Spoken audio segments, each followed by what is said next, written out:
how to create a profile card with auto video on Samsung Galaxy S26 Ultra. Let's start the video. First of all, go to App Library. Here, click on Settings app. Now in Setting, scroll down and click on Advanced Features. After click on Advanced Features, scroll down and click on Galaxy Avatar. After click on Galaxy Avatar, scroll down and click on Profile.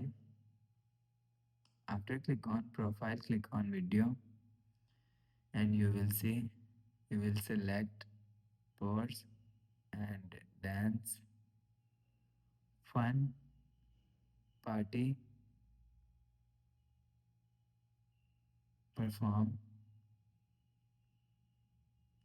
So after select Fun, click on Save.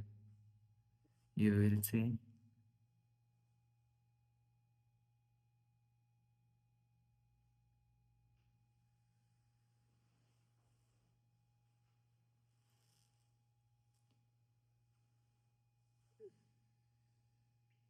So you will see your video is create.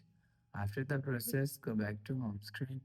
So that's how you can create a profile card with our test video on Samsung Galaxy S26 Ultra. If you like the video, please subscribe. Thanks for watching.